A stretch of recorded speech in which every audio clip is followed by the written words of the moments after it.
মামুন রশিদ, যদি একটা কেস হিসাবে দেখি, আপনি যদি গভর্নর, এখানে চ্যালেঞ্জটা এই মুহূর্তে কি দেখছেন? আমি যদি গভর্নর, বিষয়টা এটা না, আমার যদ্দূর মনে আছে এইবার ছাড়া গেল প্রায় 2009 থেকে 2026 15 বছর যাবতেই যে প্যানেলটি গঠন করা হয়েছে, সেই প্যানেলটিতে আমি বারবারই আমার নামটি ছিল। আমি যদ্দূর জানি অর্থ মন্ত্রণালয়ের সূত্রে, মাননীয় প্রধানমন্ত্রীর কার্যালয়ের সূত্রে। আমার একটা মজার গল্প বলি। 2009 সালে আমার নামটি 1 কিংবা 2 কিংবা 3 ছিল না, আমার নামটি ছিল 9 জনের একটা প্যানেল করেছিলেন ওনারা। সেই 9 জনের প্যানেলে আমার নামটি ছিল সম্ভবত মাঝামাঝি জায়গায় 4 কি 5। তখন আমাকে পরবর্তীকালে স্বাভাবিকভাবেই, আমি তো 4 আর 5কে টানেননি ওনারা, 1 কিংবা 2 এর মধ্যে থেকে নিয়ে নিয়েছেন আমি যতদূর জানি।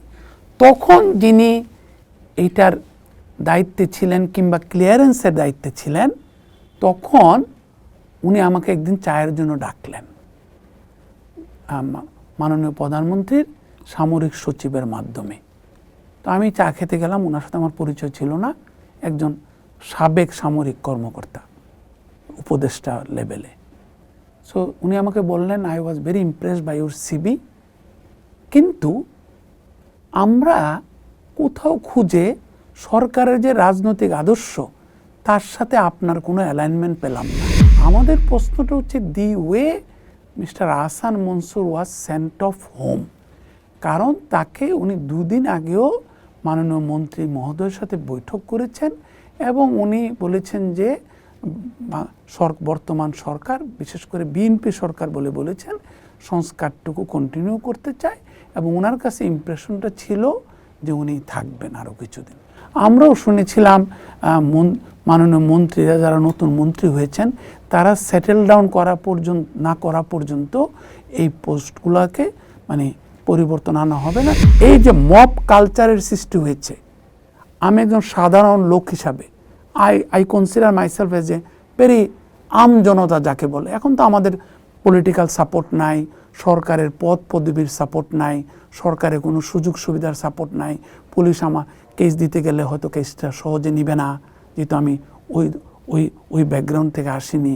তো সেই ক্ষেত্রে how do I handle, or how could I have handle this possible mob culture?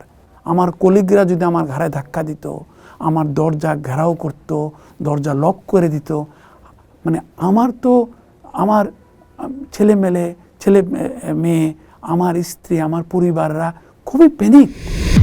ওনারা যদি আবার নির্বাচিত হতে চান, তাহলে ওনারা নিঃসন্দেহে ভালো কাজ করবেন এবং মাননীয় প্রধানমন্ত্রীর একটা টলারেন্স লেভেল আছে, আই এম শিওর, তাই না? সেই ক্ষেত্রে উনিও নিঃসন্দেহে দেখছেন এবং সবচেয়ে বড় অর্গানাইজেশন তাকে বলা হয়, সবচেয়ে ভালো সরকার তাকে বলা হয়, যে রবীন্দ্রনাথ বলেছেন, আমি কান পেতে রই। হযরত ওমর রাদিয়াল্লাহু তাআলা আনহু রাতের বেলা ঘুরে বেড়াতেন, কেন? কার চুলা জ্বলছে, কার চুলা জ্বলছে না। এই জন্যই শত শত বছর পরে আমরা অত্যন্ত আনন্দ চিত্তে, অত্যন্ত ভক্তি চিত্তে হযরত ওমর রাদিয়াল্লাহু তাআলা আনহুর নাম স্মরণ করছি, তাই না?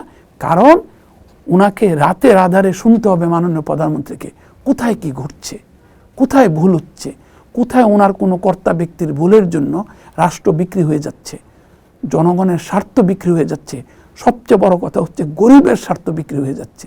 উনি যেহেতু বিপুল ভোটাধিক্যে নির্বাচিত হয়েছেন এবং ওই দলের উনি নেতা, ওনার একটা বিরাট দায়িত্ব, প্রধান দায়িত্ব হচ্ছে ওই বৃহদাংশ জনগোষ্ঠীর স্বার্থ যাতে আলটিমেটলি রক্ষিত হয়। বাংলায় একটা কথা আছে, সকাল দেখে বোঝা যায় দিন কেমন যাবে, মর্নিং শোজ দ্য ডে। এই যে ত্রয়োদশ সংসদ নির্বাচনের মধ্য দিয়ে বিএনপি সংখ্যাগরিষ্ঠতা নিয়ে সরকার গঠন করল, তার 10 দিন হলো। সাধারণভাবে পর্যবেক্ষকরা সরকারের প্রথম 100 দিনের দিকে তাকিয়ে থাকেন, কিন্তু আগামী প্রথম 100 দিন কিংবা সরকারের যে 180 দিনের অগ্রাধিকার পরিকল্পনা আমরা দেখেছি, সেটা কেমন হতে পারে? বিশেষ করে প্রথম 10 দিনে সরকারের নেওয়া নানা পদক্ষেপ কি বার্তা দিচ্ছে? এই সরকারের সকাল দেখে কি মনে হচ্ছে, কেমন হবে আগামী দিনের ব্যাংকের অবস্থা, দ্রব্যমূল্য, বাজার পরিস্থিতি, কর্মসংস্থান, বিনিয়োগ, দুর্নীতি নিয়ন্ত্রণ, সুশাসন কিংবা সামগ্রিক অর্থনীতি। এ বিষয়ে আজকে পোস্ট ইলেকশন কথা বলছি ব্যাংকার, অর্থনীতি বিশ্লেষক জনাব মামুন রশিদের সাথে। আপনাকে স্বাগত আমাদের আজকের এই অনুষ্ঠানে। ধন্যবাদ আপনাকে। আপনি দীর্ঘ সময় ধরে অর্থনীতি বিষয়ে কাজ করছেন। আমরা দেখলাম নতুন সরকার আসার পর একটা গুরুত্বপূর্ণ যেই পরিবর্তন গভর্নর পদের ক্ষেত্রে, আহসান এইচ মনসুরের নিয়োগ বাতিল করে মোহাম্মদ মুস্তাকুর রহমানকে নিয়োগ দেওয়া হয়েছে। কিভাবে দেখছেন আপনি? এটি সহজভাবে উত্তর দিতে গেলে আমি তিনভাবে দেখছি। একটি জিনিস হচ্ছে, একটি নতুন সরকার এসছে, নতুন দল এসছে অনেক বছর পরে, অনেক চৌড়ায় উত্তরায় পেরিয়ে, এবং সাধারণত আমরা দেখে থাকি বিভিন্ন দেশে, বাংলাদেশ সহ নতুন সরকার আসলে, নতুন রাজনৈতিক দল আসলে এবং তারা যদি বিপুল ভোটাধিক্যে জয়ী হয়ে আসেন, সেখানে একটা জিনিস কাজ করে, উইনার টেক্স ইট অল। আমার লোকেরা কষ্ট করেছে আমাকে এখানে আনার জন্য তাদেরকে। সেই ক্ষেত্রে আমাদের কোনো আপত্তি নেই, এটা আকাঙ্ক্ষিত ছিল।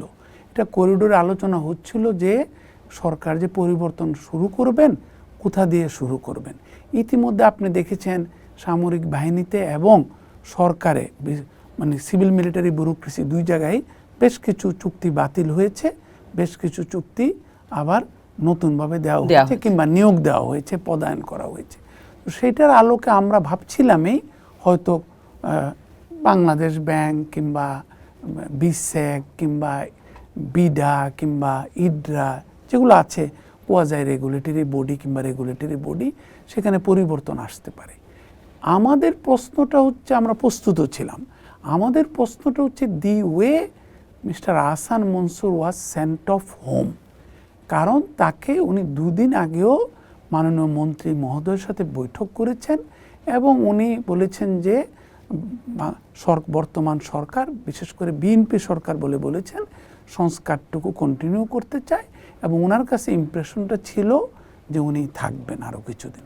আমরাও শুনেছিলাম মাননীয় মন্ত্রীরা, যারা নতুন মন্ত্রী হয়েছেন, তারা সেটেল ডাউন না করা পর্যন্ত এই পোস্টগুলোকে মানে পরিবর্তন আনা হবে না, যাতে করে ওনারা কিছুদিন যাবৎ একটা অর্জন করেন, ম্যাচুরিটি অর্জন করা কিংবা ভিজিবিলিটি অর্জন করেন। তো সেই ক্ষেত্রে তারপরেও মেনে নেওয়া যায় যে ঠিক আছে, পরিবর্তনটা হয়তো আশুকরণীয় ছিল। কিন্তু ওনাকে দুটি ব্যাপার, একটি ব্যাপার হচ্ছে ওনাকে কেন বলাই হলো না একবারও, এবং ওনাকে কেন টেলিভিশনে দেখতে হলো এই ধরনের একটা প্রতিষ্ঠান। দ্বিতীয় হচ্ছে ওনার সহকর্মীরা, সেটা যদি ছোটোখাটো কর্মকর্তা হতো, আমাদের হয়তো ভাবতাম যে মব সৃষ্টি করেছে বাচ্চা ছেলেগুলা 5ই আগস্টের পরিবর্তনের পরে যারা এসেছিল, তারা অনেক মব করেছে। এইখানে দেখলাম যে অতিরিক্ত পরিচালক এমনকি 1-2জন নির্বাহী পরিচালকের নাম এসছে, যারা নাকি এই মব সৃষ্টির পিছনে জড়িত ছিলেন। তো এটা তো স্বাভাবিকভাবেই সবাইকে ভাবিয়ে তুলেছে। কারণ এটা একটা, ধরেন আমরা আমাদের মতো একজন গেলাম, তো আমাদেরকে যদি ব্যাপক সাপোর্ট না থাকে, শুধুমাত্র আমরা যদি একটা গুডউইল নিয়ে যাই যে আমরা ইকোনমিক্সের ছাত্র, ব্যবসায় প্রশাসনের ছাত্র, কিংবা বিদেশি ব্যাংকে কাজ করেছি, বিদেশি প্রতিষ্ঠানে কাজ করেছি, অনেক দিন বিদেশে ছিলাম, অর্থনীতি বিষয়টা বুঝি, কেন্দ্রীয় ব্যাংকিংয়ের ডিককের বই শুধু পড়ি নাই, মুখস্থ করে ফেলেছি, অডিট করেছি, কিন্তু আমরা এটা তো যথেষ্ট না। কারণ আমাকে যদি কেউ ঘাড় ধাক্কা দেয়, আমাকে যদি আমার দায়ভার যদি কেউ না নেয়, আর চতুর্থ আমাদের ভাবনার বিষয়টা হচ্ছে বাংলাদেশ ব্যাংক কিন্তু এককভাবে গভর্নর মহোদয় চালান না, তাদের একটি বোর্ড আছে, অত্যন্ত শক্তিশালী বোর্ড, মাননীয় অর্থ সচিব, মাননীয় ব্যাংকিং সচিব, মাননীয় এনবিআরের চেয়ারম্যান এবং আরও সমাজের রথী মহারথীরা যারা প্রফেশনাল বডির লোক, ইকোনমিস্ট, চার্টার্ড অ্যাকাউন্ট্যান্ট, ওনারা থাকেন। তো সেইখানে ওনার বিরুদ্ধে যে অভিযোগগুলো আনা হলো তার কিছুদিন আগে, সেগুলো তো ধর্তব্য নেওয়ার বিষয় না, এবং এটা তো বাংলাদেশ ব্যাংকের ভিতরে আলোচনা হওয়ার বিষয় না। তো সেগুলো আমাদের মনে হয়েছে যে আসলে শুধু বাংলাদেশ ব্যাংকের গভর্নর হলেই, একজন ব্যাংকার কিংবা অর্থনীতিবিদ হলেই বা বর্তমানের পরিবর্তিত পরিস্থিতিতে বাংলাদেশ ব্যাংক চালানোর জন্য উপযুক্ততা আপনি অর্জন করবেন না। কিন্তু তার মানে আপনি বলছেন যে আমরা যেমনটি জানি যে কালচারের কথা আসছে যে গভর্নর যেই পদটার নিয়োগের ক্ষেত্রে অর্থনীতিবিদ, আমলা, ব্যাংকার এসবই আমরা দেখে আসছিলাম, কিন্তু এবারই দেখলাম যে একজন ব্যবসায়ী কিন্তু সেখানে হচ্ছেন। আপনি যেটা বলছিলেন যে অর্থনীতি সম্পর্কে জানা বা এগুলো না, এর ঊর্ধ্বে গিয়ে মব বা নিজের সিকিউরিটির ব্যাপারটা সব কিছু আপনি সামনে আনছেন। আমরা কিন্তু এবার দেখলাম যে কালচারের কথা আবারও যদি আসি যে ব্যবসায়ী, যেটা সবাই বলছে যে কনফ্লিক্ট অফ ইন্টারেস্ট হবে, এটা এই বিষয়টা নিয়েও জানতে চাই আসলে আপনার কাছ থেকে।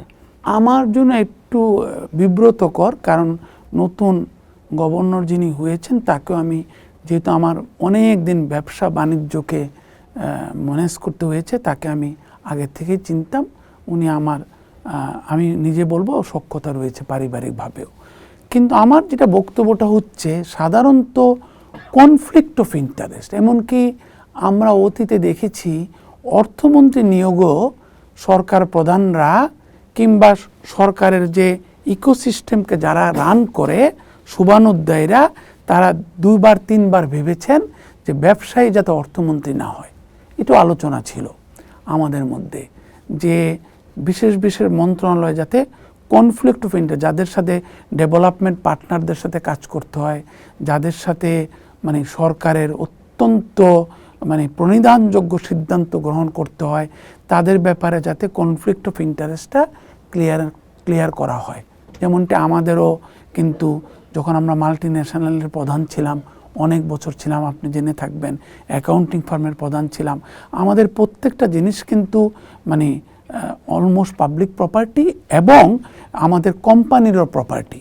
আমার অডিট সাবমিশন, আমার অডিট ক্লিয়ারেন্স, আমার ব্যক্তিগত জীবন হয়তো আপনার কাছে খারাপ লাগতে পারে শুনে, আমার ট্যাক্স পেমেন্ট রেকর্ড, আমার কমপ্লায়েন্স রেকর্ড, সমাজে আমি কিভাবে চলি, এগুলা কিন্তু বিশেষভাবে বিবেচ্য। এখন আসি যে নিয়োগটি নিয়ে আপনি কথা বলছেন, সেই ক্ষেত্রে হচ্ছে যে আমি যত না মনে করি উনি ওনার যোগ্যতাটুকু আপনি দেখেছেন, অ্যাকাউন্টিংয়ে পড়েছেন, অ্যাকাউন্ট্যান্ট, কস্ট অ্যাকাউন্টেন্ট, যদিও পোশাক ব্যবসায়ী। তো সেই ক্ষেত্রে চাইতো আমার কাছে যেটা ভাবিয়েছে সেটা হচ্ছে যে উনি অনেক দিন যাবৎ এই বর্তমান রাজনৈতিক দল যেটি ক্ষমতা আছে তাদের সাথে সম্পৃক্ত, এবং তিনি ইলেকশন স্টিয়ারিং কমিটিরও একজন শক্তিশালী সদস্য ছিলেন। সেইটাও আমি হয়তো খারাপ চোখে দেখতাম না। মার্কিন যুক্তরাষ্ট্রে একবারেই আমি যেহেতু মার্কিন যুক্তরাষ্ট্রের ব্যাংকের প্রথম বাংলাদেশি সিও, এবং সেই ব্যাংকটি তখন বিশ্বের সর্ববৃহৎ ব্যাংক ছিল, তো আমাদেরকে অনেক কাজ করতে হয়েছে। আমি যখন ম্যাক্রো অডিটর হিসেবে কাজ করেছি, আমাকে এশীয় প্যাসিফিক, ইউরোপ, আফ্রিকার প্রায় ডজনখানেক ব্যাংক দেশে অডিটর হিসেবে কাজ করতে হয়েছে। আমাদের প্রধান কাজ ছিল ম্যাক্রো অডিট, মানে কান্ট্রি রিস্ক অডিট। সো আমাদেরকে সেন্ট্রাল ব্যাংকের বিধিবিধান এগুলা নিয়ে প্রচুর কাজ করতে হয়েছে, অর্থ মন্ত্রণালয়ের বিধিবিধান নিয়ে কাজ করতে হয়েছে, মানে ইকোনমিক এনভায়রনমেন্ট ডিটারমিন করার জন্য। সেই ক্ষেত্রে আমরা দেখেছি খুব কমই ব্যবসায়ী থেকে, because of the conflict of interest, তার জন্য কোনো রেগুলেটরি বডিতে লোক দেওয়া হয়। আপনি জানেন সরকারেরও কিন্তু একটা নিয়ম আছে, সরকারকে ছেড়ে যদি আপনি আবার রেগুলেটরি বডিতে জয়েন করতে চান কিংবা রাজনীতি করতে চান, একটা কুলিং পিরিয়ড দিতে হয়। পৃথিবীর সব জায়গায় কিন্তু কুলিং পিরিয়ডটা প্রযোজ্য। গেল 2, 3 হচ্ছে যে কনফ্লিক্ট অফ ইন্টারেস্টে যে আপনার আলটিমেট বেনিফিশিয়ারি ওনার। তো আমার যদি পারিবারিক একটা ব্যবসা থাকে, আপনি আমাকে যতই বলেন না কেন, আমার কাছে কিন্তু আমি যাকেই ব্যবসাটা দিয়ে আসি না কেন ছিন্ন করে, আমার কিন্তু একটা চোখ থাকবে আমার বেবিটা যাতে নষ্ট না হয়ে যায়। আমি সরকার দ্বারা পরিচালিত একটি আর্থিক প্রতিষ্ঠানের, যেখানে প্রায় 5 জন পরিচালনা পর্ষদের সদস্য সরকারের ঊর্ধ্বতন কর্মকর্তা। তো সেইখানে আমি কিছুদিনের জন্য পরিচালক ছিলাম। তো আমি কিছুদিন পরে আবিষ্কার করলাম, এই অন্তর্বর্তীকালীন সরকারের সময় খুবই ভালো সচিব মহোদয়রা ওই প্রতিষ্ঠানের সাথে সম্পৃক্ত। সো আমি কিছুদিন পরে আবিষ্কার করলাম যে আসলে আমরা যে আলোচনাগুলো করি, আমরা যে সিদ্ধান্তগুলো নেই, সেইটার ক্ষেত্রে কিছুটা হলো আমরা আমাদের সরকারি কর্মকর্তা সহকর্মীরা তারা প্রভাবিত তাদের একজন ওল্ড কলিগ দ্বারা, যিনি এই প্রতিষ্ঠানের আগে সিও ছিলেন। কারণ কোনো দোষ নাই, ওই যে সিও ব্যক্তি পরে উনি উপদেষ্টা হয়ে গিয়েছিলেন, কিন্তু উনি ওনার বেবিটা যেভাবে বড় করে গিয়েছেন উনি কখনো চাইতেন না একটা চোখ উনি দিয়ে রাখতেন ওই বেবিটার দিকে। এটা তো অনাকাঙ্ক্ষিত, অনভিপ্রেত। তার মানে নিরপেক্ষ হয়ে একেবারে কাজ করা এখানে সম্ভব। তো সেই কারণেই কনফ্লিক্ট অফ ইন্টারেস্ট। আপনি জানেন কিনা কর্পোরেট ওয়ার্ল্ডে আরও দুইটা শব্দ প্রচলিত আছে। আমার সরকারি কর্মকর্তা বন্ধুরা, আমরা যখন মাল্টি ন্যাশনালে কাজ করতাম, ওরা খুবই নেতিবাচক একটা সিদ্ধান্ত নিয়েছিল এগুলোর বিরুদ্ধে। জয়েন্ট সেক্রেটারি অ্যান্ড অ্যাভাব তাদেরকে বলা হয় সিগনিফিক্যান্ট পাবলিক ফিগার। তার কারণ কি, আমার বন্ধু যখন তার বাচ্চাকে আমার প্রতিষ্ঠানে, মার্কিন যুক্তরাষ্ট্রের প্রতিষ্ঠানে ইন্টার্ন করাতে চাইলো, আমি যখন বললাম সরি তোমার বাচ্চা, তুমি কিন্তু সিগনিফিক্যান্ট পাবলিক ফিগার, সে আমাকে বলেছিল যে আমি মানে ভাত খাইতে পাই না জয়েন্ট সেক্রেটারি, তুমি বলতেছো সিগনিফিক্যান্ট পাবলিক ফিগার। আমি বলছি নো, জনতা ব্যাংক, অগ্রণী ব্যাংক, সোনালী ব্যাংক, বেসিক ব্যাংক, সরকারি মালিকানাধীন ব্যাংক, রাকাব, কৃষি ব্যাংক, তার কিছু সংখ্যক পরিচালক আসে জয়েন্ট সেক্রেটারি পর্যায় থেকে। মানে তুমি সরকারের ডিসিশনকে প্রভাবিত করতে পারো। That is how you are a significant public figure. Very important কথা বলছি। দ্বিতীয় আরেকটা কথা আছে পিইপি, পলিটিক্যালি এক্সপোজড পারসন। যখন পিইপিরা আগের এমপি, আগের মন্ত্রী, সম্ভাব্য পলিটিক্যাল পার্টির লিডার, এগুলা তাদেরকে বলে politically important person, politically exposed person. তাদের ব্যাপারেও আমাদেরকে সর্বোচ্চ লেভেলের ক্লিয়ারেন্স নিতে হয়। এবং আপনি ধরে নেন 99% ক্ষেত্রে তারা যদি চরমভাবে সাবজেক্ট ম্যাটার এক্সপার্ট না হন, শুধুমাত্র পলিটিক্যাল এক্সপোজ পারসন হন, তাদের বাচ্চা কাচ্চারা কোনো multi national, global multi national ঢোকার ক্ষেত্রে সর্বোচ্চ লেভেলের ক্লিয়ারেন্স লাগবে। তাহলে আপনি বলেন একটি সর্বোচ্চ ভোটে নির্বাচিত সরকার, তার সেই পলিটিক্যাল পার্টি, তার ঘোষিত নির্বাচনী স্টিয়ারিং কমিটির একজন সদস্য, যিনি গভর্নর, যিনি বিভিন্ন কারণে এই যে দলটি সরকারে এসেছে, এই দলটির প্রধান দেশের বাইরে থাকতে হয়েছিল বিভিন্ন কারণে, সেটা আমরা পছন্দ করি নাই হয়তো, কিন্তু তাকে তো সাপোর্ট দিতে হয়েছে। বাংলাদেশে কি হয়, এই সাপোর্ট যতটুকু আমি জানি সাপোর্ট সিস্টেমেরও যারা কাজ করেছে, এমনকি বিলেতে গিয়েও তার মধ্যেও কিন্তু উনি ছিলেন। তো সেই ক্ষেত্রে significant public figure, politically important person, PEP, সবগুলোর মধ্যে কিন্তু উনি পড়েন। তারপরে আমি আসছি, জিনিসটা হচ্ছে একটা হচ্ছে নৈতিক, মানে যেটাকে বলে মোরাল অ্যান্ড এথিক্যাল গ্রাউন্ড। একটা রেগুলেটরি বডি যদি চালাতে হয়, সেই রেগুলেটরি বডির থেকে যদি আমি কখনো কোনো সুবিধা নিয়ে থাকি পার্সোনাল, সেটা কিন্তু আন্তর্জাতিকভাবে স্বীকৃত পথ হচ্ছে আমি কখনো সেই রেগুলেটরি, কারণ আমি আলটিমেট বেনিফিশিয়ারি ওনার বলে এটাকে বলে ইউবিও। ক্যাপিটাল মার্কেটে লিস্টেড কোম্পানিতে it's a significant acronym, ultimate beneficiary owner. তাইলে বাংলাদেশ ব্যাংকের যে কোনো বেনিফিটের আলটিমেট বেনিফিশিয়ারি ওনার কি ছিলেন? উনি ছিলেন এই ক্ষেত্রে। সুতরাং আপনারা কেউ এবং উনি সহ কারো ভুল বোঝা উচিত না। আমি যেহেতু আমার জীবনের প্রায় 38টি বছর আন্তর্জাতিকভাবে অত্যন্ত পরিচিত, স্বীকৃত এবং ধন্য প্রতিষ্ঠানে কাজ করেছি, আমি সাধারণভাবে এগুলো একটু মনে করিয়ে দিলাম। মামুন রশিদ, যদি একটা কেস হিসাবে দেখি, আপনি যদি গভর্নর, এখানে চ্যালেঞ্জটা এই মুহূর্তে কি দেখছেন? এখানে আপনি তো আমাকে পিছনে ফিরিয়ে নিয়ে গেলেন থ্রু দ্য মেমোরি লেন।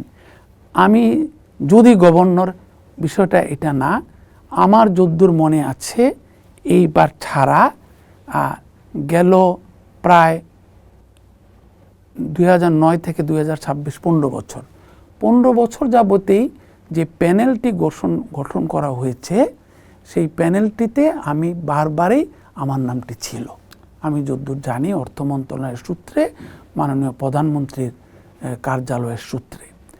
আমার একটা মজার গল্প বলি। 2009 সালে আমার নামটি 1 কিংবা 2 কিংবা 3 ছিল না, আমার নামটি ছিল 9 জনের একটা প্যানেল করেছিলেন ওনারা। সেই 9 জনের প্যানেলে আমার নামটি ছিল সম্ভবত মাঝামাঝি জায়গায় 4 কি 5। তখন আমাকে পরবর্তীকালে স্বাভাবিকভাবেই, আমি তো 4 আর 5কে টানেননি ওনারা, 1 কিংবা 2 এর মধ্যে থেকে নিয়ে নিয়েছেন আমি যতদূর জানি। তখন যিনি এইটার দায়িত্বে ছিলেন কিংবা ক্লিয়ারেন্সের দায়িত্বে ছিলেন, তখন উনি আমাকে একদিন চায়ের জন্য ডাকলেন মাননীয় প্রধানমন্ত্রীর সামরিক সচিবের মাধ্যমে।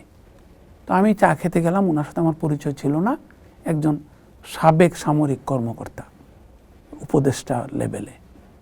সো উনি আমাকে বললেন, I was very impressed by your CV, কিন্তু আমরা কোথাও খুঁজে সরকারের যে রাজনৈতিক আদর্শ তার সাথে আপনার কোনো অ্যালাইনমেন্ট পেলাম না। তখন আমি হেসে দিয়ে বললাম ওই জেনারেল এবং উপদেষ্টাকে যে, স্যার, আমার ছোটোবেলা তো আমার বাবা সরকারি কর্মকর্তা ছিল, আমার মা ছিল অন্যান্য সকল মায়ের মতো হাউসওয়াইফ, যারা সন্তানের মানে সাফল্যমণ্ডিত বোধ করেন, লাইক এনি আদার মাদার। তো আমাকে আমার মা বলে দিয়েছিলেন, ভালো রেজাল্ট করবে, রাজনীতির মধ্যে যাবে না, রাজনীতি নষ্ট হবে। তো আমি যে রেজাল্ট করেছি, আমি যে পড়াশোনা করেছি, আমি যে চাকুরি করেছি, আমি যদি রাজনীতি করতাম, আমি যদি রাজনৈতিক মতাদর্শের জন্য চোঙ্গা ফুকাতাম, তাহলে তো স্যার আমি যে জায়গায় এসেছি এই জায়গায় আসতাম না। উনি অত্যন্ত সুন্দরভাবে আমাকে অ্যাকোমোডেট করেছেন, উনি আমার কাছে সরিও বলেছেন, এবং আমি উনি যাদেরকে নিয়োগ দিয়েছিলেন ওনারা সমর্থন করেছি। উনি আদর্শিকভাবে ওনাদের আদর্শকে ধারণ করতেন তৎকালীন বাংলাদেশ আওয়ামী লীগ। সুতরাং আমাদের কোনো আপত্তি নেই এটাতে। পলিটিক্যাল নিয়োগ তো অনেক দেশে হয়। দ্বিতীয়বার 3 জনের মধ্যে আমি ছিলাম একজন। দ্বিতীয়বার তখন বলা হলো যে ওনারা খুঁজছেন একজন সরকারি কর্মকর্তা হলে ভালো হয়, যার নাকি অর্থ মন্ত্রণালয় ম্যানেজ করার অভিজ্ঞতা আছে। স্বাভাবিকভাবে আমার নামটা 3 নম্বরে চলে আসলো। 1 নম্বরে যিনি ছিলেন, এটা আজকে বলার যোগ্যতা রাখে, উনি হতে পারেননি। ওনারও বিশ্ব ব্যাংকের অভিজ্ঞতা ছিল, অর্থ মন্ত্রণালয়ের অভিজ্ঞতা ছিল, মেধাবী ছিলেন, নর্থ আমেরিকা থেকে পিএইচডি ছিলেন। ওনার সম্পর্কে বলা হলো যে আরেকজন গভর্নরের, যিনি পরবর্তীকালে প্রধান উপদেষ্টা হয়েছিলেন, তার যুক্তি এনে, উদাহরণ এনে বলা হলো যে উনি যদি কোনো সময় সমস্যা হয়, রাজনৈতিক সরকার যদি ব্যর্থ হয়, তখন উনি ওই যে আগের যে গভর্নর ছিলেন, পরবর্তীকালে তত্ত্বাবধায়ক সরকারের প্রধান উপদেষ্টা হয়ে গেছেন, ওনারও সম্ভাবনা আছে এরকম হয়ে যাওয়ার। সুতরাং উনি বাদ পড়ে গিয়েছিলেন ওই বিবেচনায়। এটা হচ্ছে দ্বিতীয়। তৃতীয়বার যখন গভর্নর হয়, তখন আমার নামটা 1 নম্বরেই ছিল। আচ্ছা, 3 নম্বর থেকে 1 নম্বরে চলে আসলো আলোচনায়। আমি যেটি অর্থ মন্ত্রণালয়ের সাবেক সচিব এবং অর্থ মন্ত্রণালয়ের ঊর্ধ্বতন কর্মকর্তাদের কাছ থেকে শুনেছিলাম যে আমি অনেক সময় বেটিং করে যাচ্ছিল আমার নামটা, শেষ মুহূর্তে এসে যায়নি। ওইটা যৌক্তিক কারণেই তারা মনে করেছিলেন অন্তর্বর্তীকালীন সরকারের সময় বিশ্ব ব্যাংক কিংবা আন্তর্জাতিক মুদ্রা তহবিল কিংবা এশীয় উন্নয়ন ব্যাংকে কাজের অভিজ্ঞতা সম্পন্ন কোনো যদি উচ্চ পর্যায়ের কর্মকর্তা হয় এবং তিনি যদি ভালো অর্থনীতিবিদ হন, ভালো সামষ্টিক অর্থনীতিবিদ হন, তাহলে সোনায় সোহাগা। সেই কারণে আমাকে না সাধারণ যৌক্তিকভাবে, আমি মনে করি যৌক্তিকভাবেই, খুবই যৌক্তিক সিদ্ধান্ত হয়েছিল বিশ্ব ব্যাংক, IMF, এশীয় উন্নয়ন ব্যাংক তথা দাতা গোষ্ঠীর কাছে আরও acceptable as an economist, as a knowledgeable person এমন একজনকে দেওয়া হয়েছিল। এবং ইনসিডেন্টালি সেটাই ছিলেন ডক্টর আহসানুল মনসুর। ওনার ব্যাপারে আমার প্রচণ্ড শ্রদ্ধা রয়েছে। উনি আমার কিন্তু সামষ্টিক অর্থনীতির বিষয়কর একজন শিক্ষকও বটে। তো এইটা বললাম, জাস্ট লাস্ট উদাহরণটা বললাম পলিটিক্যাল গভর্নমেন্টে কি হয়। ওই যে আমি একজন উপদেষ্টার কথা বললাম তৎকালীন সরকারের, যিনি আমাকে সরি বলেছিলেন আমার পলিটিক্যাল নিশানা ঠিক নাই বলে, আমি কখনো পলিটিক্যাল আইডেন্টিটি নাই বলে, উনি কিন্তু আমাকে বাদ দেননি। আমি কিছুদিন পরে দেখলাম সরকারের আরেকটি আর্থিক খাতের সাথে সংশ্লিষ্ট একটি নিয়ন্ত্রক সংস্থার প্রধানকে নিয়ে সরকার একটা নাস্তানাবুদ পর্যায়ে চলে গিয়েছিল। তখন ওই যে যিনি উপদেষ্টা ছিলেন উনি সাথে সাথে আমার যে সিবি নিয়েছিলেন উনি সামরিক সচিবের কাছ থেকে মাধ্যমে, ওই সিবিটা আমি বুঝলাম কিভাবে রাতের বেলা আমাকে আর্থিক প্রতিষ্ঠান বিভাগের সচিব ফোন করে যে আপনার সিবিটা খুব দরকার। তো আমি বললাম আমি তো একটা সিবি দিয়েছিলাম অমুককে, বলে যে অমুকেরটা পেয়েছি কিন্তু সরকারের একটা তরিকা আছে, ওই তরিকার মধ্যে আপনার সিবিটা ফিট করে দেন। তো আমি তখন কিছুতেই সময় পাচ্ছিলাম না তরিকার মধ্যে, তারপরে কষ্ট করে আমি বললাম পরের দিন দিব। সে বলে ভাই পরের দিন দিয়েন না, রাত্রেবেলা একটু কষ্ট করে সকালবেলা অফিসে যাব, খুব চাপাচাপি থাকবে আমার উপরে, আপনার ভাই দিয়ে দেন। আমি দিলাম। আমি পরের দিন আমি তখন ব্র্যাক বিশ্ববিদ্যালয়ের বিজনেস স্কুলের ডিন, চাকরি ছেড়ে সিটি ব্যাংক এনের, এটা খুব সংক্ষেপে বলছি, তখন এটা পরিষ্কার হয়ে যাবে সকলের কাছে। তখন আমাকে ফোর্সেস ইন্টেলিজেন্স থেকে, আপনি কিছুটা বুঝবেন ব্যাকগ্রাউন্ডের কারণে, একজন মধ্যম সারির কর্মকর্তা, পদস্থই বলা যায় তাকে, ফোন করলেন যে আপনাকে একটা প্রশ্ন পাঠাচ্ছি, 4টা প্রশ্ন, আর একটা ইমেল অ্যাড্রেস দিচ্ছি, সেই ইমেল অ্যাড্রেসে আপনার প্রশ্নগুলোর উত্তর দুপুর 12টার মধ্যে পেশ করেন, জমা দেন। ওই প্রশ্নগুলো কিন্তু আপনাকে বলে দিবে এটি রাজনৈতিক সরকার যতই পরিবর্তনের কথা বলুক আসলে তারা পরিবর্তনকে পছন্দ করে না কিংবা পরিবর্তনকে ভয় পায়।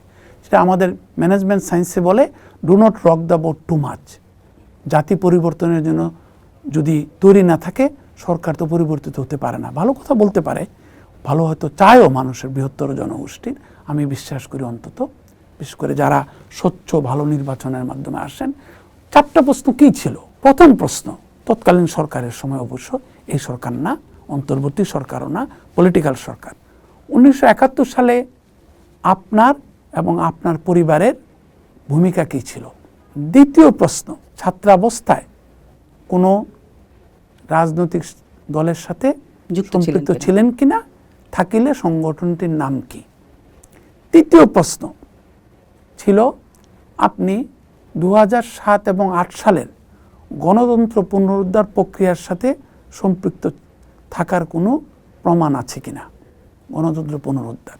আর চতুর্থ প্রশ্নটি ছিল যে এটা জবের সাথে রিলেটেড, আপনাকে সরকার আর্থিক খাতের সাথে সংশ্লিষ্ট একটি নিয়ন্ত্রক সংস্থার প্রধান হিসাবে বিবেচনা করছেন, আপনি যদি এই পদের জন্য নিজেকে উপযুক্ত মনে করেন তাহলে আপনার উত্তরের সপক্ষে যুক্তি প্রদর্শন করুন। তাহলে আপনি দেখেন 3টা প্রশ্ন হচ্ছে আপনার পলিটিক্যাল ব্যাকগ্রাউন্ড, মাত্র একটা প্রশ্ন হচ্ছে আপনার ওই রিলেভেন্ট ফিল্ডের যোগ্যতা। সেইটাই কিন্তু আপনাকে বলে দিবে যে ব্যাপক যদি কোনো পরিবর্তন না আসে আমরা কিন্তু এটার মধ্যেই পড়ব। তার সাথে আপনি যে প্রশ্নটি করেছেন আপনি হলে কি করতেন, চ্যালেঞ্জগুলো, আমি হলে এই পর্যায়ে যেতাম না। কারণ যেতাম না এই জন্য, নর্থদের যে আমি পাবলিক সার্ভিস করতে চাই না, নর্থদের যে আমি পারতাম না কাজটা করতে, আমি অত্যন্ত যোগ্য মনে করি। কারণ আমি বাংলাদেশের বাণিজ্যিক ব্যাংকিংয়ের ইতিহাসে এখনও পর্যন্ত সর্বকনিষ্ঠ সিও, আমি এখনও বাংলা ভাষাভাষীদের মধ্যে এখনও পর্যন্ত প্রথম গ্লোবাল ব্যাংকের লোকাল সিও। সুতরাং আমার যোগ্যতা আছে। আপনি নিজেই বলেছেন আমি অর্থনীতিতে পড়াশোনা করেছি, আমি ব্যবসায় প্রশাসনের পড়াশোনা করেছি, বিদেশে অনেক দিন কাজ করেছি, বিদেশে অনেক দিন অডিট করেছি, এখনো কাজ করছেন। আমার প্রকাশিত 15টি বই আছে ব্যবসা এবং অর্থনীতি নিয়ে। কিন্তু তারপর আমি কেন ভয় পেতাম? এটার সাথে অন্য কোনো কিছু জড়িত না। আমার প্রধান বিবেচ্য থাকতো মাননীয় প্রধানমন্ত্রী থেকে শুরু করে সরকারের ন্যূনতম 6 জন মন্ত্রী আমি যদি বিপদে পড়ে আমাকে টেনে তুলবে কিনা। 1, আমি যদি নিশ্চিত না হতাম আমি যেতাম না। 2, এই যে মব কালচারের সৃষ্টি হয়েছে, আমি একজন সাধারণ লোক হিসাবে I consider myself as a very আম জনতা যাকে বলে। এখন তো আমাদের পলিটিক্যাল সাপোর্ট নাই, সরকারের পদ পদবীর সাপোর্ট নাই, সরকারের কোনো সুযোগ সুবিধার সাপোর্ট নাই। পুলিশ আমার কেস দিতে গেলে হয়তো কেসটা সহজে নিবে না, যেহেতু আমি ওই ব্যাকগ্রাউন্ড থেকে আসিনি। তো সেই ক্ষেত্রে how do I handle or how could I have handled this possible mob culture? আমার কলিগরা যদি আমার ঘাড়ে ধাক্কা দিত, আমার দরজা ঘেরাও করত, দরজা লক করে দিত, মানে আমার ছেলে মেয়ে, আমার স্ত্রী, আমার পরিবাররা খুবই প্যানিকড, অনেকে প্যানিক কিন্তু আসলে।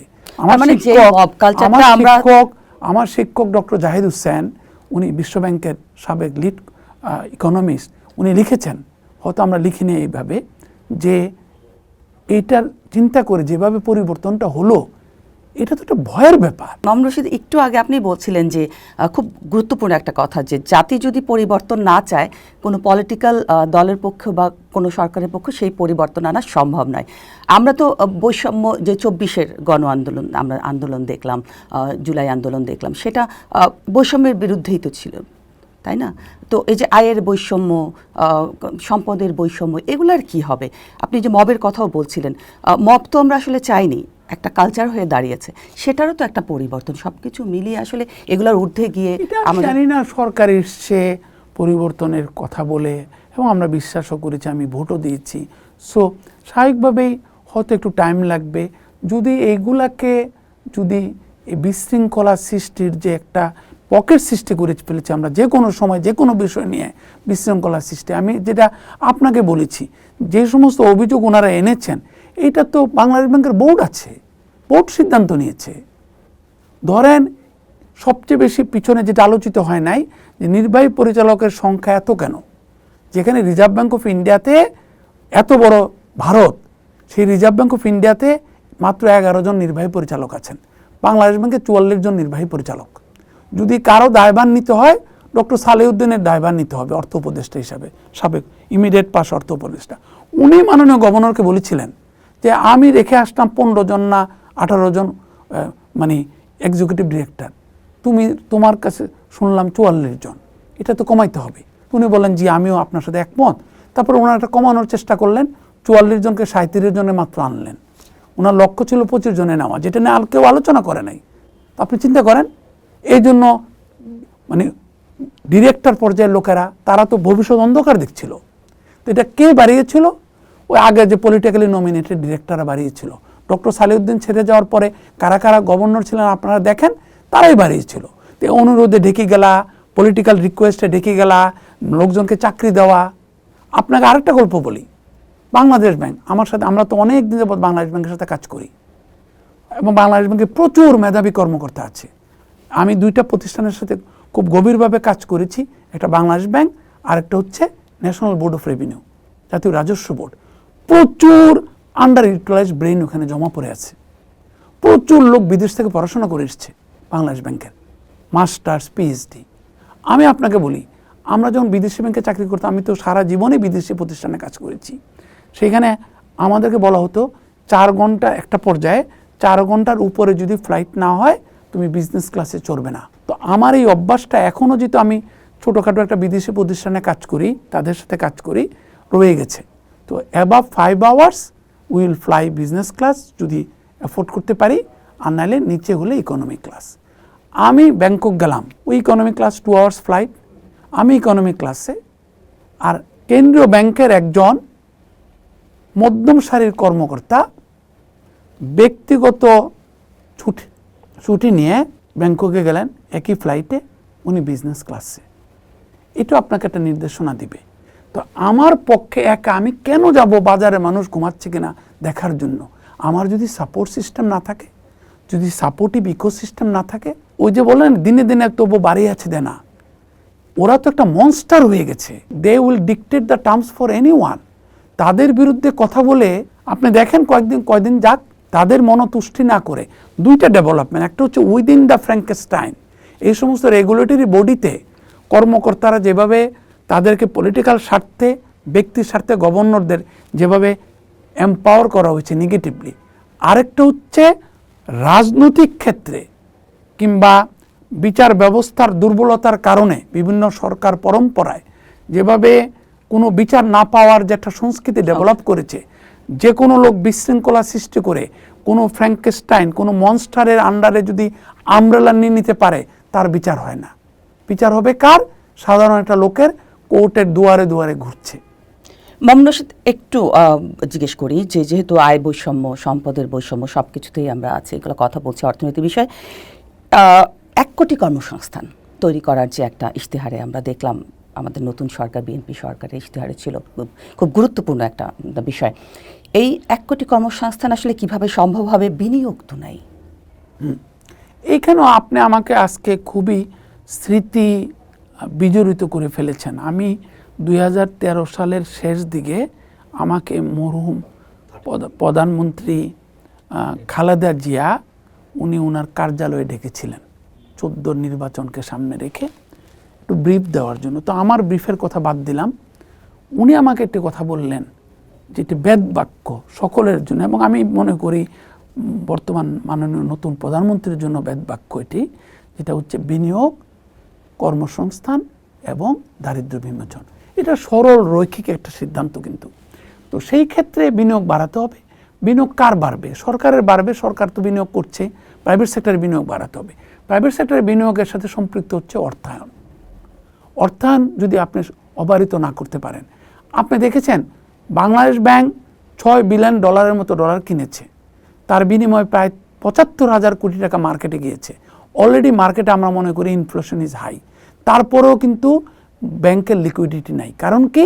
ব্যাংকের লিকুইডিটি ট্যাপ হয়ে গেছে মন্দ ঋণে। জনাব রউফ তালুকদারের সময় ভয় পেয়ে লোকেরা প্রচুর টাকা বালিশের নিচে রাখতো, মানে আস্থার যে আলমিরাতে রাখতো, এই আস্থার সম্পদ তো এখনো আছে, ব্যাংকে রাখতো না। তাহলে বেশ কিছু টাকা চলে গেছে আলমিরায়, সিন্ধুকে, বালিশের নিচে, তোষকের নিচে, যার ফলে ব্যাংকে আর বিনিয়োগযোগ্য অর্থ নাই। এখন মাননীয় গভর্নর বলেছেন তার প্রথম দিনের বক্তৃতায়, যে নতুন গভর্নর, যে উনি ওই 1 কোটি কর্মসংস্থান, 1 কোটি কর্মসংস্থানের জন্য কি করতে হবে? আমাদের ব্যাংকে টাকা লাগবে। আমাদের ব্যাংকে টাকা করতে হলে কি করতে হবে? হয় আমাদের বিদেশি বিনিয়োগ আনতে হবে, তা না হলে আমাদের লিকুইডিটি বাড়াতে হবে। তারল্য বাড়ানোর একটা প্রধান পথ হচ্ছে মন্দঋণ আদায়। 35% আমাদের মন্দঋণ। সুতরাং মন্দঋণ আদায়ে একটা লোক কতটুকু খরগস্ত হতে পারবে গভর্নর হিসাবে, সেই বিচার আপনাদের কাছে ছেড়ে দিলাম, আপনারা কথাবার্তা বলছেন। আরেকটি কথা হচ্ছে আমাদের রাজস্ব আয় বাড়াতে হবে। সুতরাং ওই সমাধান না করে আমাকে তো উদ্যোক্তা সৃষ্টি করতে হবে। আপনি যদি একজন উদ্যোক্তা হন, আপনার টাকা লাগবে ফ্যাক্টরি করার জন্য, টাকাটা কে দিবে? ব্যাংক দিবে। কিংবা বিদেশ থেকে বিনিয়োগ আসবে, রাজনৈতিক পরিস্থিতি উন্নত করতে হবে। আপনি যদি এই মব কালচার সম্বন্ধে বাইরে নিউজ যায়, আজকে আপনি গেল 2 দিনে ডেইলি স্টার পড়েন, গেল 2 দিনের দি বিজনেস স্ট্যান্ডার্ড পড়েন, গেল 2 দিনের আপনি অন্যান্য পত্রিকা পড়েন যারা ইংলিশ ভাষণও যাদের আছে, বণিক বার্তা, প্রথম আলোর ইংলিশ ভাষণও অনেক লোক পড়ে।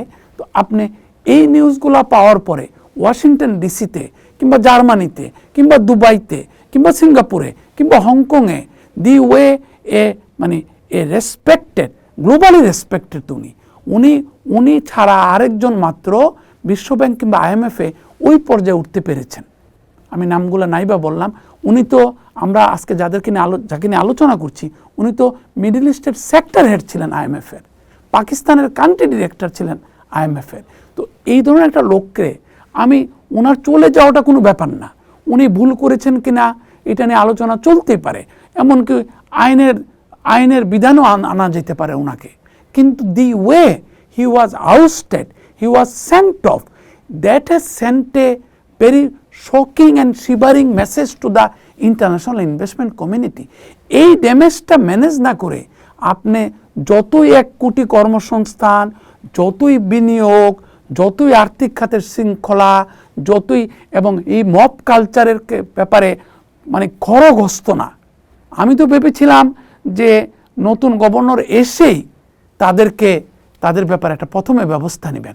বলা হয়েছে যে তদন্ত করা হবে তাদের বিরুদ্ধে, এই কথাটা বলা হয়েছে। আমরা ব্যাংকিং খাতের দিকটা যদি একটু নজর দিই, ব্যাংকিং খাতে তো সংকট, আপনি তো বলছিলেন, একেটা আস্থার সংকট, তারল্য সংকট, সব কিছু। আমরা দেখলাম যে বাংলাদেশ ব্যাংক 5টি ব্যাংকে একীভূতকরণ করলো, তারল্য সংকটের কারণে ঋণ দেয়া হলো। এটা থেকে আসলে মোকাবেলা হবে, এই সমস্যাগুলো, বিপদ সামলে ওঠা যাবে না? একটি কথা তো, central bank is the last resort of lending, lender's bank বলা হয়। সেন্ট্রাল ব্যাংক লাস্ট রিসোর্ট, বলা হয়। সেই ক্ষেত্রে তারল্য সুবিধা দেওয়া ঠিকই আছে, কিন্তু কাকে তারল্য সুবিধা দিলাম, কেন দিলাম? প্রথমে দিলাম ইসলামী ব্যাংকে, যে নিজের কারণে সে তারল্য সংকটে পড়ল, চরম তারল্য সংকট, সেই টাকা তো দেশেই নাই। দ্বিতীয় আমি দিলাম, অনেকে জানে না, এবি ব্যাংকে, সেটাও তাদের বিরুদ্ধে প্রচুর অভিযোগ যে তারা কেন এই পর্যায়ে আসলো। তৃতীয় দিলাম প্রিমিয়ার ব্যাংকে।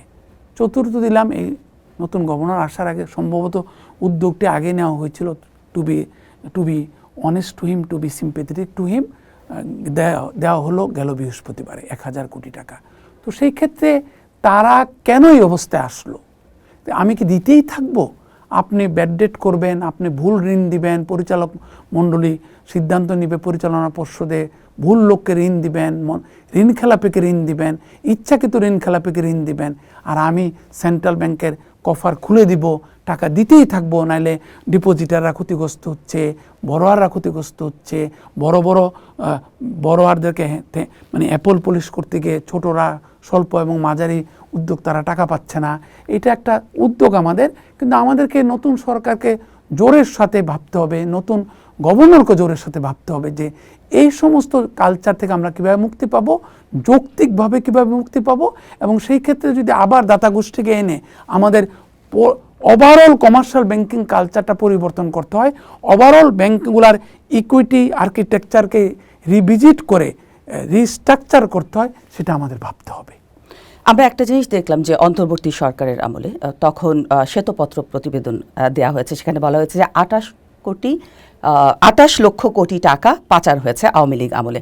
সেই টাকাটা আনার ব্যাপারে নতুন সরকার কি করতে হতে পারে বা কি পদক্ষেপ নিতে পারে? এটা সুকঠিন। আপনি জানেন, আমাদেরকে একটা ব্যতিক্রম ছিল ডক্টর আহসান মনসুরের সময় কিংবা অন্তর্বর্তী সরকারের সময়, যে অনেকগুলো দাতা গোষ্ঠী আমাদের সাথে সম্পৃক্ত হয়েছিল।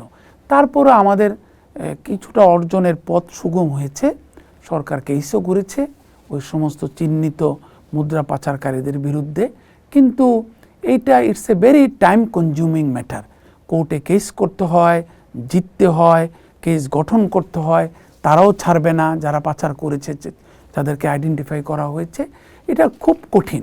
সরকার, আপনি যদি আমাকে সাহস দিয়ে বলেন, প্রশ্ন করেন যে আপনি সাহস দিয়ে বলেন উত্তরটা, তাহলে সরকার এই পর্যন্ত যে নিশানাগুলো দেখালো, সেই ক্ষেত্রে সরকারকে আরও কঠিন, কঠোর এবং সুসংগঠিত হতে হবে যদি পাচারকৃত অর্থ ফেরত আনতে হয়। আমার সন্দেহ অনেক দূর পর্যন্ত কাজ করবে যদি আরও সরকার তার পরবর্তী সিদ্ধান্তগুলো অনেক ভেবেচিন্তে না নেন। মামুনুর রশীদ, এই যে চাঁদাবাজির মতো যে ইনফর্মাল ইকোনমি আছে, সেগুলো আসলে কি হবে? সেটা আইনের শাসন, শক্তিশালী পুলিশ, সেটা তো মাননীয় স্বরাষ্ট্রমন্ত্রী বলেছেন, এবং যাতে কোনো শেল্টার না পায় পলিটিক্যাল। মাননীয় প্রধানমন্ত্রী খুব কঠিন করে বলেছেন। আমার বেশ কিছু ক্যাডেট কলেজের ছোট ভাই এবং ইউনিভার্সিটির বন্ধু একই ব্যাচের, তারা সরকারের ক্যাবিনেটে যোগ দিয়েছেন, এমপি হয়েছেন, তাদেরকে আমি সাধুবাদ জানাই আপনার মাধ্যমে। তারা প্রত্যেকে আমাকে বলেছেন এবার অন্তত মাননীয় প্রধানমন্ত্রী যে প্রথম বৈঠকটি করেছেন, অ্যাপার্ট ফ্রম সরকারি গাড়ি নিব না, সরকারি প্লট নিব না, উনি আরেকটি কথা বলেছেন যে দুর্নীতিতে যদি কাউকে পাওয়া যায় সেটা হচ্ছে জিরো টলারেন্স। শব্দটা খুবই পপুলার, যদিও আমরা কোনো কাজ করতে পারি না, ইনক্লুডিং ইন্টারিম গভর্নমেন্টের প্রচুর লোকেরা দুর্নীতিতে নিমজ্জিত রয়েছে বলেই আমরা দুর্নীতি দমন কমিশন সূত্রে, যদিও ওনারা কিছু করতে পারে নাই, কিন্তু সূত্রে কর্তা ব্যক্তিদের সূত্রে জানতে পেরেছি, হয়তো ওনাদেরও বিচার হওয়া উচিত। ওই সময়ের অন্তর্বর্তীকালীন সরকারের সময় যারা চাঁদাবাজি করেছেন, দুর্নীতি করেছেন, সেটা চাঁদাবাজি, দারিদ্র, অশিক্ষা, কুশিক্ষা, তারপরে ডিপ্রাইভেশন, যেটা আপনি বললেন, অত্যন্ত প্রণিধানযোগ্য একটি বিষয় থাকলে অনেকটা ফেভারিটিজম কাজ করে, নেপোটিজম কাজ করে। তারপর আমরা আশায় বুক বেঁধে আছি, মাননীয় প্রধানমন্ত্রী যেহেতু বলেছেন যে এইগুলার ব্যাপারে ওনার জিরো টলারেন্স, উনি কতটুকু পুলিশকে শক্তিশালী করে, সরকারের নির্বাহী বিভাগকে শক্তিশালী করে, সরকারি বিচার বিভাগকে শক্তিশালী করে, বিশেষ করে ওনার যে দলীয় নেতৃত্বকে শক্তিশালী করে কতটুক এই চাঁদাবাজির বিরুদ্ধে, ঘুষ দুর্নীতির বিরুদ্ধে শক্তিশালীভাবে দাঁড়াতে পারে, আমরা তো অন্তত ওনাকে বিশ্বাস করে ভোট দিয়েছি, এটা আমি আপনাকে দুই হাত তুলে বলতে পারি। সো আমরা আশায় বুক বেঁধে আছি, দেখি আপনার মতো আমরাও দেখতে চাই। আর না হলে যদি গণতন্ত্রে বিশ্বাস করে আমরা, যদি গণতন্ত্র যদি আরও পাকাপোক্ত হয়, তাহলে শান্তিপূর্ণ নির্বাচনের মাধ্যমে মানে সরকার পরিবর্তন হবে।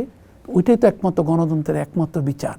যদি কেউ ভুল করে, কেউ যদি পথভ্রষ্ট হয়, কেউ যদি মানে লক্ষ্যভ্রষ্ট হয়, তার বিচার হচ্ছে কুনা, তার বিচার হচ্ছে রাতের নির্বাচন না, একটি অন্তর্ভুক্তিমূলক শক্তিশালী সরকার এবং গণতান্ত্রিক মূল্যবোধে আশ্রিত সরকারের মাধ্যমে, নির্বাচনের মাধ্যমে আমরা আবার পরিবর্তন করব। ওনারা যদি আবার নির্বাচিত হতে চান, তাহলে ওনারা নিঃসন্দেহে ভালো কাজ করবেন এবং মাননীয় প্রধানমন্ত্রীর একটা টলারেন্স লেভেল আছে, আই এম শিওর, তাই না? সেই ক্ষেত্রে উনিও নিঃসন্দেহে দেখছেন। এবং সবচেয়ে বড় অর্গানাইজেশন তাকে বলা হয়, সবচেয়ে ভালো সরকার তাকে বলা হয় যে রবীন্দ্রনাথ বলেছেন, আমি কান পেতে রই। হযরত ওমর রাদিয়াল্লাহু তাআলা আনহু রাতের বেলা ঘুরে বেড়াতেন। কেন? কার চুলা জ্বলছে, কার চুলা জ্বলছে না।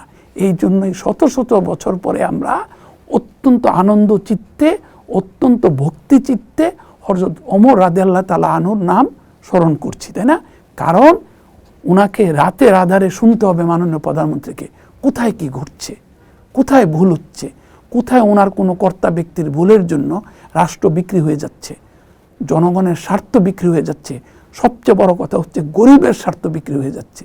উনি যেহেতু বিপুল ভোটাধিক্যে নির্বাচিত হয়েছেন এবং ওই দলের উনি নেতা, ওনার একটা বিরাট দায়িত্ব, প্রধান দায়িত্ব হচ্ছে ওই বৃহদাংশ জনগোষ্ঠীর স্বার্থ যাতে আলটিমেটলি রক্ষিত হয়। অর্থনীতি বিশ্লেষক হিসেবে সবশেষে আপনার একটা পরামর্শ চাই, কেন্দ্রীয় ব্যাংকের সক্ষমতা বৃদ্ধির জন্য কি করা দরকার? আমি তো সরাসরি ব্যাংকিংয়ে জড়িত ছিলাম 26 বছর, আর দেশে বিদেশিরা বাদ দিয়ে হলে প্রায় 18-19 বছর, আর পিডাব্লিউসির ফাইন্যান্সিয়াল সেক্টর লিড ছিলাম 9 বছর। সো 35 বছরের মতো আমি সরাসরি কেন্দ্রীয় ব্যাংক হ্যান্ডেল করতে হচ্ছে। কেন্দ্রীয় ব্যাংকের অনেক প্রজেক্টের সাথে আমি জড়িত ছিলাম এবং আশা করছি থাকবো হয়তো। সো সেই ক্ষেত্রে আমি মনে করি কেন্দ্রীয় ব্যাংক প্রোডাক্ট নাই, কেন্দ্রীয় ব্যাংক এখনও লাইসেন্স রাজ কাজ করে মেন্টালিটি, আমার কাছে আসতে হবে অ্যাপ্রুভালের জন্য, আমি অ্যাপ্রুভাল দিই নাই। আমি কোন ঋণ দিব, কোন ঋণের এক্সচেঞ্জ রেট কোনটা ধরবো, নমিনাল, এগুলোর পর্যন্ত অ্যাপ্রুভাল নিতে হয় সেন্ট্রাল ব্যাংক থেকে। ওনারাও ফেড আপ, ভালো কর্মকর্তা যারা আছেন। সুতরাং কেন্দ্রীয় ব্যাংকের ডিরেগুলেশন দরকার, কেন্দ্রীয় ব্যাংকের আধুনিকায়ন দরকার, কেন্দ্রীয় ব্যাংকের সক্ষমতা বৃদ্ধি দরকার এবং কেন্দ্রীয় ব্যাংকে একটা মেধা লালন প্রক্রিয়া চালু করে কিছু কিছু ডিজিএম, জিএম তাদেরকে একটা, আমরা বিদেশি ব্যাংকে করতাম, কিছু কিছু পোস্ট ওপেন করে দিতাম, আমি অ্যাপ্লাই করতে পারবো এবং আমার জুনিয়র যারই 15 বছর অভিজ্ঞতা আছে সেও অ্যাপ্লাই করতে পারবে। দেখা গেল কি বেশিরভাগ জায়গায়, আমাদের গ্রিনলেস ব্যাংক এটা হয়েছিল ইন্ডিয়াতে, দেখা গেল বেশিরভাগ জায়গায় ওই আমাদের মতো লোকেরা 20-25 বছর অভিজ্ঞ লোকেরা চাকরিটা পায় না ইন্টারভিউতে। 15 বছর অভিজ্ঞ, ন্যূনতম অভিজ্ঞতা নিয়ে লোকটা চাকরি পেয়ে গেছে। আমি মনে করি এইটা চালু করতে পারে সরকার, জনাব তারিক রহমানের সরকার, জনাব মুস্তাকুর রহমানের কেন্দ্রীয় ব্যাংক এটা কিন্তু চালু করতে পারে যে কিছু কিছু পোস্ট ওপেন করে দিল, আইটিতে, স্টেবিলিটি ম্যানেজমেন্টে কিংবা ডিবিআইতে GM post, ED post open করে দিয়ে যে ওখানে যে কোনো ব্যাংকারের 15 বছর অভিজ্ঞ, ইকোনমিক্স, MBA, অ্যাকাউন্টিং, ফিনান্স, এতে মাস্টার্স করা লোক কিংবা বিদেশি ডিগ্রিপ্রাপ্ত লোক পরীক্ষা দিতে পারবে। পরীক্ষায় পাশ করলে পুরনো লোকটা থাকবে না, নতুন লোকটা ডিরেক্টর হয়ে যাবে, ইডি হয়ে যাবে। অনেক ধন্যবাদ আপনার এই পরামর্শ, মানে এত গুরুত্বপূর্ণ সব বিষয়ে অর্থনীতি নিয়ে আলোচনা হলো। আমার ধারণা আমাদের যারা দর্শক, যারা এই আলোচনা আজকে শুনছেন, তারা অনেক কিছু জানতে পারবেন। অনেকের মধ্যে অনেক প্রশ্ন থাকে, সেই প্রশ্নের উত্তরগুলো তারা হয়তো পেয়ে যাবেন। ধন্যবাদ দিতে, কারণ আপনারাও সুযোগ করে দিয়েছেন অতীতের অনেকগুলো উদাহরণ দিয়ে এটাকে জাস্টিফাই করার জন্য। Thank you. আমাদের কালচার পরিবর্তন না হলে কিছু হবে না। তার মানে আমাদের কালচার পরিবর্তন করতে হবে, আমাদেরকে সুশাসনের মধ্যে আসতে হবে। অসংখ্য ধন্যবাদ আপনাকে। দর্শক, এই ছিল আমাদের আজকের আয়োজন পোস্ট ইলেকশনের। দ্য পোস্ট দেখবেন, দ্য পোস্টের সাথে থাকবেন।